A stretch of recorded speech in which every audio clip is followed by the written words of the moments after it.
लोगों के साथ मिलकर अफ्रीका के सबसे आइकॉनिक जानवर के संरक्षण पर काम कर रही है, लायंस। कुछ अरसे पहले तक अफ्रीका के जिन इलाकों में शिकार पलते थे वहां शेर पाए जाते थे। 40 के दशक में 4.5 लाख की शेरों की संख्या आज घटकर महज 32,000 रह गई है। अपनी जांच की शुरुआत के लिए मैं वहां जा रहा हूं जहां इंसानों और अफ्रीकी शेरों का सबसे ज्यादा आमना सामना होता है। मुझे जानना है कि अफ्रीकी शेरों के लिए कितनी उम्मीद बची है। नायबोशो कंजर्वेंसी एक लाजवाब classical east African plain, Maasai Mara ecosystem का एक खुला घास का मैदान। जब यहाँ बारिश होती है तो बुरी तरह से होती है। साल के इस समय जब पहली बारिश गिरती है तो मसाई लोगों की खुशी का ठिकाना नहीं रहता। सूखा खत्म हो जाता है, मवेशियों की जान बच जाती है। 2 दिन पहले यहाँ पर रेत उड़ रही थी और अब देखिए, यकीन नहीं होता, नज़ारा ही बदल गया है। अफ्रीका में बारिशों की जो शुरुआत है ये बहुत ही अच्छा वक्त होता है। ये बारिश कम समय के लिए और छुटपुट गिरती है। यहाँ रहने वाले जानवर बारिश के साथ साथ ही चलते हैं, और सिर्फ जानवर ही नहीं, अपने आइकॉनिक रेड शॉल्स और आदिवासी जीवन वाले ये हैं मसाई लोग।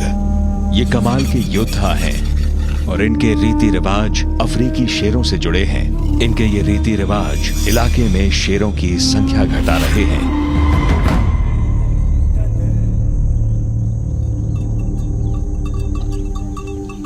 हालांकि वैसे तो ये आदिवासी हैं, मगर जैसे जैसे दुनिया मॉडर्नाइज होती जा रही है, मसाई लोग दुनिया से दूर कीनिया के इस हिस्से में बस गए हैं।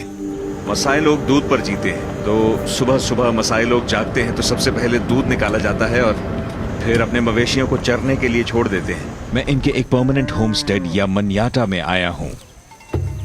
मसाई के गांव बड़े बड़े बाड़ों से बनते हैं जिन्हें बोमस कहा जाता है। लकड़ी की कमी की वजह से गांव की बाउंड्री पर फेंस लगाने की बजाय मसाई लोग कांटेदार झाड़ियों का इस्तेमाल करते हैं, जिससे वो अपने मवेशियों की रक्षा करते हैं।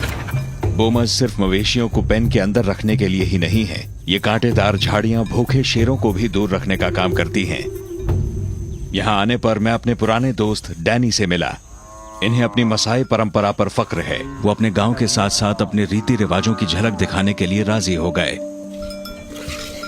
दुनिया के कई हिस्सों की तरह यहाँ भी दिन की शुरुआत गाय बकरियों से दूध निकाल कर की जाती है। डैनी मुझे मसाई कल्चर के कुछ बेसिक्स दिखा रहे हैं। तो मसाई जीते हैं मीट, खून और दूध पे। और देखा जाए तो ये बहुत ही अक्लमंदी की बात है, क्योंकि आदिवासी होने के नाते ये लोग हर जगह अपने मवेशियों को ले जाते हैं। और अगर आप मीट, दूध और खून पर जीते हैं, मवेशी साथ हैं तो खाना साथ में है। यहाँ के बच्चे कम उम्र से ही भेड़ बकरियों से घुल मिल जाते हैं। देखकर हैरानी होती है। इस तरह जानवरों को बिलगना शायद ही पश्चिमी दुनिया के बच्चों को मिलता होगा, मगर यहाँ के बच्चे अपने पहले कदमों के साथ ही अपनी भेड़ बकरियों का ख्याल रखना सीख लेते हैं। बच्चों को सिखाया जाता है कि मवेशियों की इस परंपरा में क्या इज्जत है। देखना एक बात है, पर डैनी कहते हैं मसाई कल्चर को जानने का सबसे अच्छा तरीका है उसे आजमाना। ये दिलचस्प होने वाला है। ये तो कुछ ज्यादा ही मुश्किल है। इतनी देर में 2 बूंद दूध निकाल पाया हूं मैं। दीजिए। ये तो पूरी धार निकाल रहे हैं दूध की। लाइए दोबारा कोशिश करता हूँ। चलो बेटा, शाबाश, कोशिश करते हैं। अरे कहाँ चलती? अरे भाई, इससे लगता है मैं अच्छा आदमी नहीं हूँ। मेरे हाथ से तो दूध ही नहीं निकल रहा है, जरा भी नहीं। बकरी को शायद अच्छा नहीं लग रहा है। ये जिंदगी में हर काम में होता है। किसी काम में अच्छा होना हो तो उसकी प्रैक्टिस करनी पड़ती है। प्रैक्टिस करके वो काम आसान हो जाता है। दूध तो मैंने निकाला ही नहीं। मैं मसाई होता तो भूखा ही मर जाता। दूध निकालने का काम एक्सपर्ट्स पर ही छोड़ देते हैं। बकरियों से दूध निकालना मसाई लोगों का रोज का काम है, मगर डैनी के मुताबिक वो जिंदा हैं अपने गाय बैलों की वजह से। गाय बैलों के बिना मसाई और उनकी परंपराएं मुमकिन ही नहीं हैं।